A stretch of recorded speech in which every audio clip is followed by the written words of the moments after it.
Welcome back, everyone. Welcome back to the 10PDC podcast. It is I, Coach Gino, along with my purple belt, Mark. Mark, give him a shout. Yo, what's up, everyone? All right, everyone. So a lot of news today. It is Sunday, February 12th, okay? And we are Super Bowl Sunday, okay? So right before the game starts, we're going to hit you guys with this podcast. Hopefully all you guys have an enjoyable day. We've had a lot of events happening at the gym and along with some competitions. And we had a huge fight last night, UFC 284, Islam Makhachev versus Alexander Volkanovski. We're going to review that briefly, and we're going to be talking about some of the strategies I use for post-competition approaches. Now, we'll talk about this a little later, and we'll dive deep into that. But real quick on the 10th Planet Daily City News, we are looking at the last few weeks of February, and we got one tournament yesterday, the Grappling Industries Tournament. Really good turnout for that. A lot of competitors showed up and competed. Tiara, Glow, Charlena, who else was in there? Tim, Jagroup, Vinny, Eugene. Ari, Eugene. So shout out to all the competitors. Did I miss anyone, Mark? Hopefully I didn't. If I did miss you, I'm sorry. I'll check the photo again to make sure. And we had a lot of guys come out to support, which was great too. I love to see that. Again, even if you're not competing, always good to go out and support your teammates. It's Sam and Ari. Sam and Ari, Sam and Ari. Shout out to them. And we had other competitors who were trying to get on the card. You know, Devin, Rocky, and Caesar and Steven. They didn't get matches for this tournament, but you know they'll be at it at the next one. So a lot of stuff to work on after this tournament. A lot of stuff to be happy about. So I'm very proud to see everyone going out and putting on the show and just doing your best. That's all you can do whenever you go out there to compete. With that, we also have some of the competitors, following up next month, I believe, with Jiu-Jitsu World League tournament. Me in late April. Late April, yeah. So it's actually a few months away. So never mind. I don't think anything is going on in March. Then, not that I'm aware of. We'll get back to you guys on future competitions coming up for Jiu-Jitsu. But next week we've got the Point Kickboxing event and the Amateur Muay Thai event with Logan, Vinny, Ethan, Brian. Who else we got out there? Will. Bryson as well. So we got a lot of guys coming out for the point kickboxing matches. Should be a good time. Wendell and Alex also with the Blue Ocean Muay Thai team coming, and they've been working with us in this camp, so it's been really good to see. We should have a good event. Regency Ballroom, San Francisco, February 18th. Come check it out. Come support. Again, I want to see a good turnout there for our team. Competitions are rolling steady, everyone. So again, if you want to get in there, if you want to jump into the action, get in there. Looking at adding more competition training sessions for our competitors. I think we got a lot of stuff to work on, and I really want to get us going. So stay tuned on news on competition training circuits. We're going to make sure everyone, especially with the upcoming tournaments and the bigger tournaments coming up, we're going to make sure you guys are ready to go. And again, if you guys are at all even thinking about competing, just try the training sessions first before you worry about signing up for a tournament. Jump into the training sessions, jump into the hard training with the competitors, and see if you're at least able to keep up with the training. And that training will be a good test for you before you jump into a competition circuit. Competition training, it needs to be different than your average everyday normal classes that you take. I mean, competition training, you're hyper focused on exactly what you need to do. Extra rolls in, and we've been trying to get a regular schedule with the competition training. Coach Steven's been picking it up. We've been doing the wrestling classes. Coach Caesar's been helping out. So appreciate you guys, and I'll do my best to step up and get you guys more sessions with myself so I can help you guys out and we can improve our games together. So looking forward to that as well. A new yoga schedule at the gym. We got classes changed up a little bit, adding more classes to the schedule, and we're adding more instructors. So good news for the yoga folks who are looking to get more sessions in. You're going to be adding more classes to the schedule, and we're going to be adding more instructors for you guys so you can take more classes. And, we're constantly improving on that end of the business, trying to get the yoga program up and running really strong. And I'm happy to see the progress. We've been definitely growing on that end. We got a lot of the people coming in, the new folks coming in, and again, it's February now. It's probably picking up a lot in February. In January, you get that little bit of time in the new year. People are recovering from the holidays, all the celebrations, and traveling, and they kind of settle into the new year. And February rolls in, and a lot of people are ready to go with training, ready to go and show up and really get their training to the next level. So for all of you out there who are listening, all you guys who are who've been training or you're new to training, it would help great if you guys just come out and leave us some reviews. Help us spread the news about what your training experience has been like. Be honest. I don't care whether you're doing reviews and they're not highly rated, but you're giving your honest opinion. I want to see that. I want to see you guys giving your honest opinion so that we got feedback on what we can do and what we can do to expand our programs. So let us know. Again, leave your reviews, whether it be Yelp, whether it be Google, Facebook, Instagram, whatever the case may be.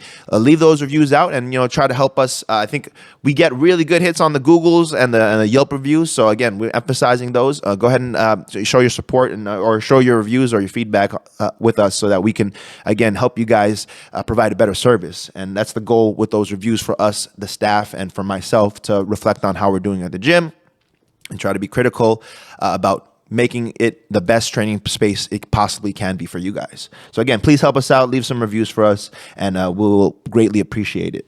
So as far as other news at the gym, we got some promotions coming up. We got some overdue promotions coming up. So everyone come to the gym. Make sure you guys are ready to go. You guys will be getting your ranks up. As long as you're showing up, you're going to be getting that rank up. I know some of you guys are competitors. Some of you aren't. Promotions will vary depending on what your goals are. And again, it's better if I know and the coaches know what your goals are so that we can make sure you achieve those goals. And, very, very important, strong communication with your coaches, guys. If you are out there, whether you're training with me regularly, Coach Steven, Coach Rich, Coach, whoever it may be, let them know what your goals are so that we can help you. We always are working together to try to make sure everyone is getting promoted and getting their dues on their correct schedule, on a schedule that they feel they're confident with. So again, I think all you guys out there have been putting the time in and putting the work in. It doesn't hurt to pull us aside sometimes and talk about your goals, talk about what you want to do, because we're here for you. And that's something where in martial arts, you got to learn how to do that. You got to learn how to make sure, even if you may be reserved or you're a little introverted or socially awkward, or you don't know how to say it, whether you want to write us a note or whether you want us to pull you aside or, give us a call, let your coaches know what you're aiming for, what you want to do. And coaches appreciate that. Any coach always loves when a student comes up and asks about their game, and a really good coach should appreciate that. And I feel like I like to help people as much as possible with their game, and whether I'm helping or not, I'm going to give you my honest opinion. And, if you feel a certain way about it, then, it is what it is. But at the end of the day, I'm going to do my best as a coach to help you guys out. So just reach out. And again, all the coaches that we have at the gym will agree. The more you ask about whether it be martial arts or anything else, we're here to help as best we can. And, we'll do everything in our power to make sure we help you achieve those goals and all the stuff that you have to work through to get to the next level. So we got a lot of news regarding the upcoming 280. The past event yesterday, UFC 284, and it was a great event. So I'm not gonna go too deep on these, but I will review these briefly so that we can talk about the post competition stuff I wanted to touch base on. But from top to bottom, main card. Awesome fights. Very, very entertaining. And if you guys didn't watch it, man, you guys missed a treat. There was so many fantastic fights. I'm just like really, really giddy about talking about these. So we'll start with the top of the main card. Okay, Crute versus Menefield. That goes to a draw. Crute looks like he gets a 10-8 round. He wins a 10-8 round in the last round of the fight because Menefield was grabbing the fence and they deducted a point from him. And Crute was winning that third round. But from the first round, Menefield hurts Crute real bad, almost finishes him. And it was almost a 10-8, but I think it got to a 10-9. And then most other judges scored the second round for Menefield as well. So, with it being the 10-8 rounds in the third, along with the two 10-9 rounds in the first and second, they scored it a majority draw. I believe one of the judges scored the fight for Crute, but it wasn't enough. 2 out of 3 judges said it was a draw, and it is what it is. But that was a great fight. I mean, Menefield was hurting Crute. In the third round, Crute came back and he really, really showed his class as a world-class fighter. And, he's definitely in there strong, as tough as nails, and he made it out alive. I'm surprised he was able to make it out that first round. He was fighting for his life out there. Mark, any thoughts on the Crute fight? We were talking about his fight with Anthony Smith, where he was wanting to fight on his like knee. Yeah, he's a savage, man. Tough. Dude is just tough. He's hard to put away. So, Jimmy Crute, right? This is the first name? Yeah. Shout out to Jimmy Crute, man. You tough as nails out there. Hopefully, you guys can run that back and it could be more decisive. So, moving on to the next fight. Tafa gets a big knockout on that second fight of the night. And who is this? Peter Porker or something like that? Parker Porter. Parker. Sorry, Peter Porker, not Parker Porter, not the Spider-Man character. Parker Porter. Okay. Now, that was a great fight as well. Tafa gets the KO in round 1, I believe. Yeah, minute and 6. Man, I very rarely will ever go against a Samoan fighter, man. Samoan fighter, someone in the water out there. These guys come with knockout power almost every time. And I was just calling that from the get-go. So, shout out to Tafa. What's Tafa's full name, Mark? Justin Tafa. Yeah, I don't even know. I don't know his first name. Justin Tafa. Really spectacular knockout. I think it was a punch knockout, right? It had to be a thing. Had to be a punch knockout. I don't remember him throwing any kicks. But yeah, really good finish. And it was a really, really scary knockout, man. He put him down hard. And I'm looking at, seeing what he's going to become, what's coming up next for Justin Tafa. I think, what weight class was that, Mark? Heavyweight, yeah. So we got to see. Let's imagine him versus Tuivasa, two Australians against each other. Wild. Now we're looking at the third card of the fight. Okay, Randy Brown versus Della Madonna. How do you say his name again, Mark? Della Maddalena. Della Mala. Okay, Mark, whatever Mark said. Okay, Randy Brown. I'd pick Randy Brown for this fight. Randy Brown. I'm a big fan of Super Smooth, but man, did I sleep on Jack? Let's call him Jack. On Jack. I slept on Jack hard. Jack put Randy Brown away. And we were watching the fight, and I was asking, I was with Bryson and Logan, and I asked him, like, dude, what do you guys think of this guy? And like, oh, yeah, he's good. And I was like, man, I was at first trying to say bet on Randy Brown. When I saw Jack come out and I saw his demeanor when he walked out, I was like, oh, damn, never mind. This is going to be a bigger challenge than I thought. Just from looking at him. Sometimes you can see a fighter and just look at him and like, oh, man, this guy is serious business.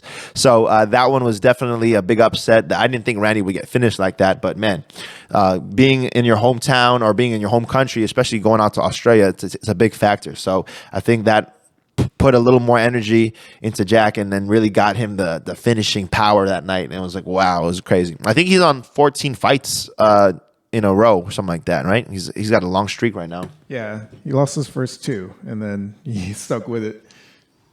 So shout out to Jack. One more time. Jack Della Madonna. Della Maddalena. Della Maddalena. Okay, I'm going to keep trying to remember that. If I watch him more, I'm sure I'll remember. Now, co-main event of the night, Yair Rodriguez versus Josh Emmett. Man, triangle finish. Man, shout out to 10th Planet. Yair's a 10th Planet Blue, I believe. And man, he killed it on this fight, man. He was all over Emmett from the get-go. Hard kicks, elbows. I believe, I'm not sure how it got to the ground. I don't remember if Emmett shot in or if Yair dropped him or whatnot, but it ended up getting into Yair's guard. Yair real slick with that triangle attack, and now you got the new interim champion, Yair Rodriguez. Shout out to Mexico. Now they got 2 champs in the UFC, so you got a really good matchup now. Looking at Yair and Volk, I'm looking forward to seeing how that's going to go out because Yair is just like spectacular, dynamic fighter. Throws a bunch of spin kicks, throws a bunch of unorthodox strikes, and now you got Volkanovski, who's more, I wouldn't say simple, but he doesn't get too fancy. He likes to keep it, in the pocket. He throws good combinations, solid fundamentals, and we're gonna see a really good fight once those two match up. Yair Rodriguez versus Alexander Volkanovski. Man, we're gonna definitely do a breakdown for that one when it's coming up. What'd you think of that co-main event, Mark? Yeah, it was a good fight. Josh Emmett just has crazy power. Yeah, and he rocked. Yeah. Shout out, big respect to Josh Emmett. A lot of power on that. He almost put Yair away with that right hand. And excuse me.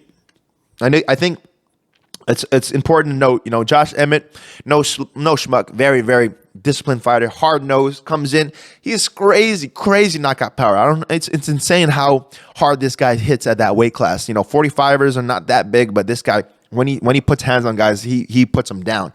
Yair, seasoned now as a veteran. When Yair was early on in the days in the UFC, he was a little more reckless. I mean, he didn't really have too many of his fundamentals for MMA down as much as he does now, and he's just really solid. Keeps his feet planted and really throws super quick. Anytime he throws something, it's just like no telegraph. Always just super quick with his techniques, and very, very spectacular to watch. Again, him and Josh Emmett put on a good show. I mean, second round finish, I believe. And I think it was a really good matchup to have for interim title. So, yeah, Yair looking like what? I think he's in his late 20s. Let me look at how old Yair is. But he's got a lot of potential still as a champion. He's 30. Submission round 2. Yes, Yair, submission round 2, and really, really spectacular performance. Okay, last fight of the night, Islam Makhachev versus Alexander Volkanovski. This is one of those fights that even though you lose, you win. Okay, even though Alexander Volkanovski lost this decision, he won the hearts of everyone watching. Everyone saw what a beast this guy is, moving up from 45 to 55 to become the new contender at 155. Not the new champion. Unfortunately, Islam gets the victory. And, Islam did what he had to do. I scored the fight for Islam, but just seeing Volk able to weather those storms. Oops, let me turn off my phone. Seeing Volk able to weather the storm, able to just stay with Islam, one of the most dangerous submission athletes in the UFC. On his back. Islam was on his back for a good amount of time and just could not finish Volk. Volk was even beating him up from the back position, throwing those punches behind his head. It was insane to see Volk so not calm. I mean, he was definitely in an urgent place, but he was so composed. He was just always ready. He was talking to Islam when he was on his back, and he was just it was hilarious. And then that last round, oh my gosh, almost finishes Islam. What does he hit him with, Mark? Do you remember? I think it was a right straight. Hits him with the right straight, drops Islam, gets on top, and really tries to get the fight to his to a finishing position. But Islam in his guard was able to hold him down a little bit, able to control him. And Volk definitely after 5 rounds, you don't have that much energy to go. And I think he was trying to get that finish in the last few seconds of the fight. But man, I am so impressed with Volkanovski's performance, and it was one of the fights that beforehand I was saying. It was going to tell us whether Islam is really that good or Volk is really that good. Because if it had been a finish early on, we would see that Islam was just the man. If we had seen Volk even just go the distance, we would see that Volk was the man. But we saw an even greater performance. We saw Volk go the distance and debatably win and almost in some people's eyes, debatably win, but almost get the fight to a finishing position and putting Islam on his back. And I think all of us are just so impressed. The whole world is now looking at Alexander Volkanovski as obviously the 145 king, but a new contender at 155. Who knows if we saw matchups with him and Charles Oliveira, or matchups with him and Dustin Poirier, with Justin Gaethje, with Michael Chandler.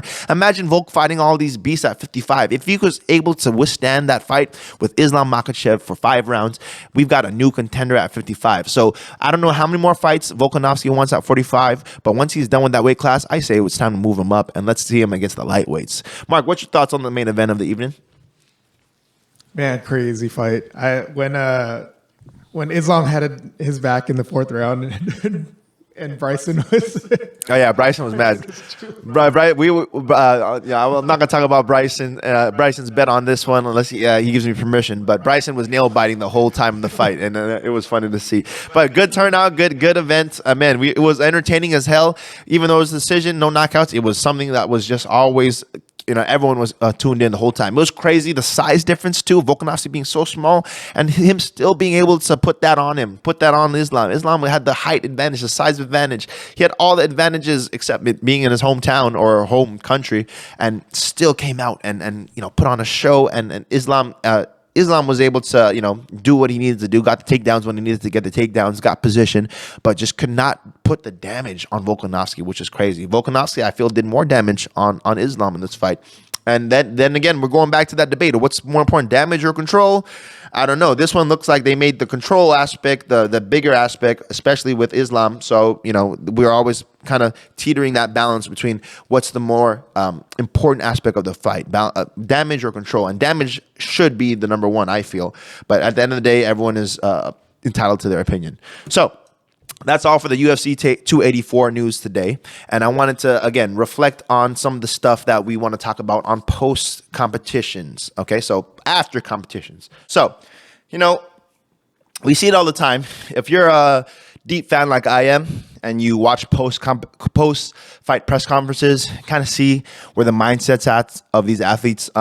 And you know, whether it be NBA, whether it be NFL, whether it be UFC, boxing, you know, after these competitions, the athletes reflect on their performance, and they take that time to try to dissect everything that they've done in their competitions. And there's no time to dwell on the mistakes and beat yourself up. They have another competition coming up. They have another game coming up. They're not going to be sitting there for weeks on end obsessing over all the mistakes they make. They're going to take those mistakes. They're going to get back in the gym. They're going to work on what they need to work on, and they move on to the next, you know? So I know in this game, there's a lot of different approaches. Obviously, a lot of us aren't pro. A lot of us aren't going to that level and trying to make it a career and make it our livelihood and make millions of dollars. But for those of you who are just coming in and you're just trying to, you know, get your experience up, trying to get yourself up to that level where you feel confident in your game, you feel confident in your skills. That's where we need to kind of take that professional approach and use that as a model for us so that we can remember, like, hey, there's another competition that we can sign up for at any moment. We can go and we can get another match, we can get another events, and we can try again. We can always try again. Now, the mistake I always say to folks is that when you get back into competition without making changes to your camp, making changes to your training, and doing the same routine, that's when you're obviously not going to get any improvements. You know, I think it's important for all of us to go back and look at how we train for the fight, not only just the fight. How did we approach that camp? How did we approach that process of preparing for the fight? Did we do the diet right? Did we train on the aspects we needed to train? Did we get the drills we needed to work on? Did we work on our weaknesses? And how much did we polish up our strengths? You know, all those little things that come with the competition needs to be reflected on as well as the competition. I think a lot of these athletes, they come and they look at their whole camp, they look at their whole staff, they look at their whole, you know, support system, and they reflect on all aspects of it, because it all does affect you. It affects you. Like, who have you been surrounding yourself with in the times leading up to camp? Have you been out? Have you been having fun? You've been chilling? Have you been supported with, you know, what you're doing? Have you been having those sessions with your coaches or with your teammates to kind of drill and focus on those aspects of your training that you need to work on? So everyone has their own ways to approach their training and approach how they carry themselves in a match. But again, it's always about improvement in this game. It's always about trying to get yourself to that next level. And when you get to that next level, you're still looking for the next level. It's one of the ways that makes us all better, because we all strive for that perfection, but we know we're not going to attain it. The main thing is that we're aiming for it and we're shooting for it. You know, we just don't know where we're going to end up landing after we, you know, throw that shot up. And we don't know where we're going to be, but it's going to be in a better place than we are now. That's the key, is that we learn from these experiences more than anything else. And that's going to be the biggest aspect of any competition, whether you get a gold medal, whether you get eliminated in the first second of the match, or you get, you know, whatever the case may be. Even if you train for a competition and you get injured on the training, or your opponent doesn't show up, or you don't have a match, or whatever the case may be, you're going to learn something in that camp. Okay, maybe you shouldn't have been training that way. Maybe this one isn't just meant to be. Maybe you need a little more time to prep for the next one, and it's going to teach you something. And you know, a lot of us have a lot of fears going into these competitions, and then that's something that all of us have to deal with. Anxieties, they have paranoia. Oh, am I doing the right thing? Am I training the right way? Have I done this, all this? And all of it's noise that we need to silence through the work we put in the gym. We need to put that aside and just do our best every day we come into the gym. Put the time on the mat. How much extra rounds can you put in? How many questions can you ask that really reflect your game and really help you improve your game? And also at the same time, focusing on the balance of everything too, because that comes down to, you know, whether you're obsessed with this game or it's just something for fun. We got to balance it out with something that's going to help our mind settle, because we can't only think about one thing all the time.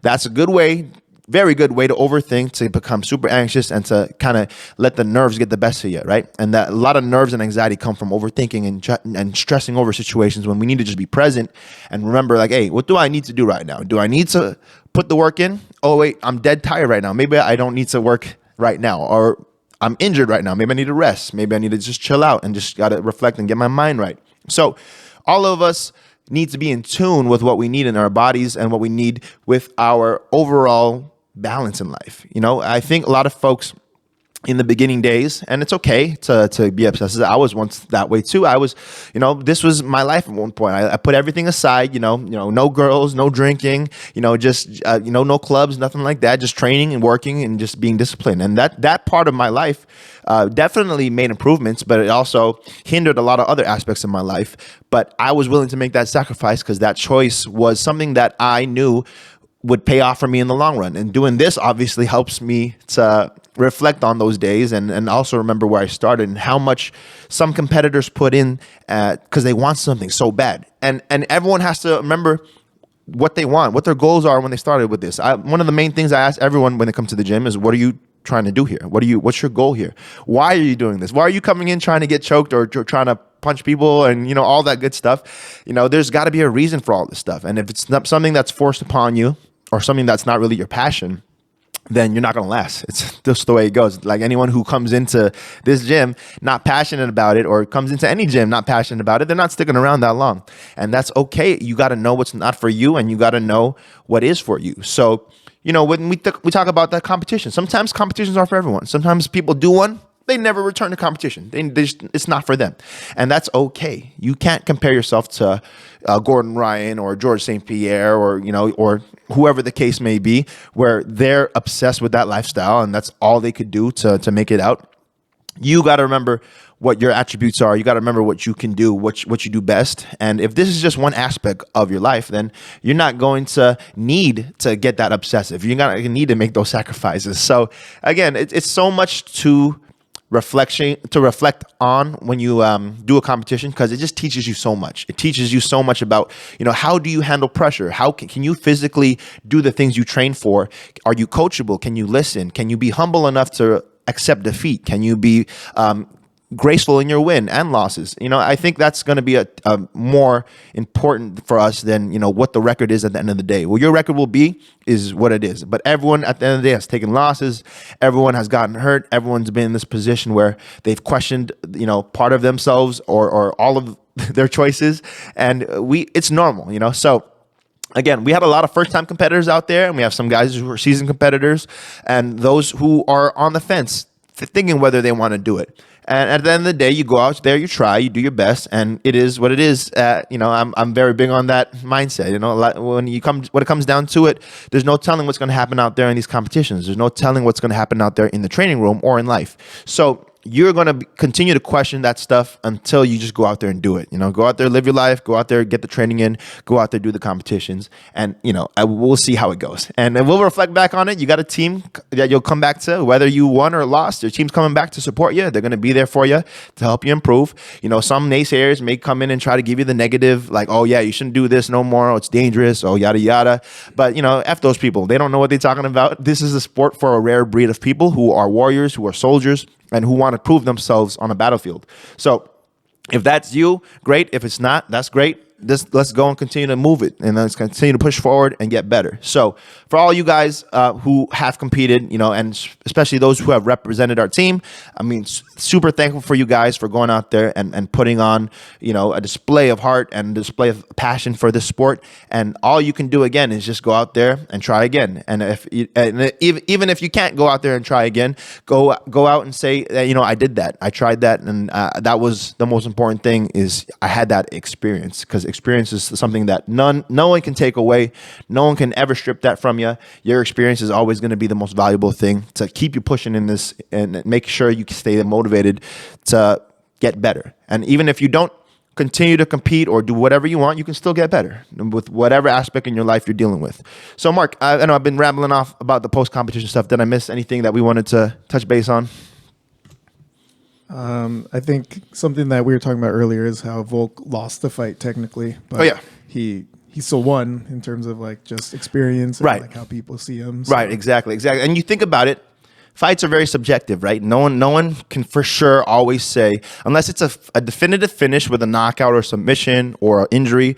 When it comes down to like a points decision, when it comes down to a judge's decision, there's no real definitive guy that says, hey, that's bad or that's good. It's always subjective. You can have a loss, but do great the whole time, and you can really have moments where you shine. You can put it on your highlight reel. You can do all this stuff, but on paper you lost. But what does that really mean when you are able to come back with something spectacular? You came back with a great highlight. You came back with something that can add to your resume as a martial artist. Because losing isn't always losing unless you look at it that way. Unless you look at losing as always just what people say, that's going to derail your motivation a lot. You got to be able to say, excuse me, you got to be able to say, all right, this is what I did good and this is what I did bad in every competition you ever had. No matter if you won or lost, you got to look at, hey, I didn't do this good. I didn't do this because no performance is just perfect. I mean, there may be some few cases, but like you look at the Masvidal and Askren, that's probably the best like way you can do it. But those are few and far between. You know, you can look at a lot of different ways you can be critical with yourself, and that's a good way to keep yourself honest, you know, so that you don't let your ego get out of control and you don't let that depression get out of control. You know, you want to make sure you're critical with yourself to a point where it's balanced, it's fair, and it's logical. And if you have trouble seeing that, talk to your coach, talk to your friends, talk to the people around you. They'll help you see another perspective from those competitions.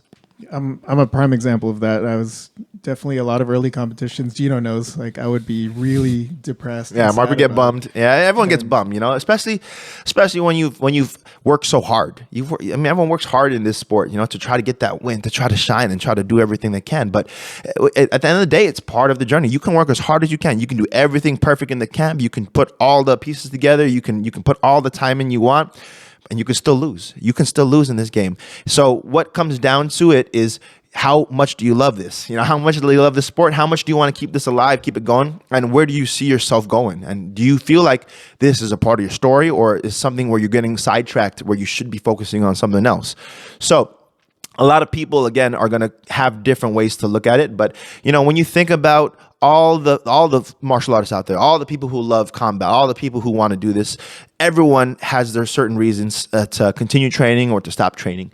And that's going to all come down to your specific story that you choose to write. So make sure, again, don't let anything get too permanent in your head. Whether you lost or won, that's a fleeting moment. That's a one moment in time, and it never defines you fully as a person. You know, whether you are a winner in life, sometimes things will hit you and you'll end up being the loser, whether it be on the mat or whether it be in a personal situation or a relationship, or, you know, and the same thing on the other end. If you lost a match, that doesn't define you as a loser. That defines you as a competitor who just didn't have his day. That wasn't your day. And I think that's something where we can, you know, give us peace of mind that can help us sleep at night and not have us worry about so much the results, but worry about how we can move forward, worry about what we can do now so that we can get better and we can make sure that that's not going to happen again. You know, the best thing we can do is try not to let the same mistakes happen again. And I think we may stumble with that at points. We may have issues with that and have problems trying to get over those bad habits or whatever case may be. But with persistence, with discipline, with training and hard work, you'll get over it. Again, we got to be honest and see what we need to do to get better. What do we need to change? What approach do we need to take into this camp or this next training session, or overall your whole training attitude and your whole training regimen? What can we do to increase or improve or be more efficient with our training? So a lot of you guys, again, have been doing great, and you know, I'm still learning. I've been doing martial arts for over 20 years. You know, I started in 95 or 94, I don't even know, but I'm still looking at martial arts as a whole universe of things that I have no clue about, and I need to continue to progress and get better with. And the only thing that we can do is continue to show up and continue to be there and continue to learn and be students forever in this game. So I think all of us can agree that, you know, we're all students and we're all learning this art or whatever art we may be choosing to learn. And there's a lot more to go. There's a lot more ways we can get better and get improved. So, you know, don't be too hard on yourselves. And if you won, don't think too highly of yourselves, and, you know, make sure you keep that balance, everyone. So I think that's a good way for us to cap it off. Mark, any last thoughts for today? Yeah, I think just like one small story is after there was a competition and I ended up losing the match and got pulled over to the side, and I was like, man, I did nothing that match. And somebody from San Mateo was like, I think you'd be surprised you actually did really good. It's just the result is the result. But you still did you still went in there and then you had some good stuff and it was a really good match. But I was too caught up in like, oh, I lost the match, that I was like really, really, really hard on myself. But you got to remember that there's wins and there's like little wins in the matches. Yes. Regardless of what the result was. And it took me a long time to get that because I was so hard on myself on the results, for sure. Yes, losses sting a lot in the moment, and when it's a fresh wound, there's nothing else that you can think of except that wound, right? But once time heals and the scar is there, but the pain is gone, you remember that moment, but that pain isn't as harsh, right? The pain's not even there because you remember that lesson of getting that scar, right? And it's like sometimes you need help healing those wounds. You know, you need some support from other folks to come around and like, hey, you need to do this, you need to do that, or you need to see it this way. So remember, if you're feeling down about anything, talk to your team. I mean, if you have the right team around you, they should be building you up, not tearing you down. And if you are having troubles with it, you know, reach out and, you know, figure out a way for you to get yourself to evolve. And that's all we can do here is continue to evolve, continue to grow, continue to find the answers that we need to find in our specific journeys. So, Mark, yes, I know Mark's developed so far along the years, man. Mark has always been killing it, you know, as far as like showing the passion for this sport, but he's a first-hand example, and I'm a first-hand example of how much competitions can change you and help you in your process and journey. So you ever have questions about competitions or any of that stuff? Again, all the coaches have competition experience, and all of us have been there through losses and wins. Talk to them, relate to them, ask your questions. Don't be shy. Just go out there and make sure you get the answers you need to get from us. So those little things is like what makes it all worth it. Just like even small conversations like that, like just really makes me, you know, feel happy that I started training. And regardless of losing, I'm like learning these little tidbits and like getting to know people, and that's what makes it all worth it for me. Yes, that's very true. Team's here for you guys, okay? We're all here around for you, helping you out and trying to do our best for you. So again, reach out if you guys need anything. All right, guys, that's it for today. Go Eagles. I'm rooting for the Eagles today, okay? Let's go, okay? Go Birds. Take care, everyone. Train hard, stay consistent.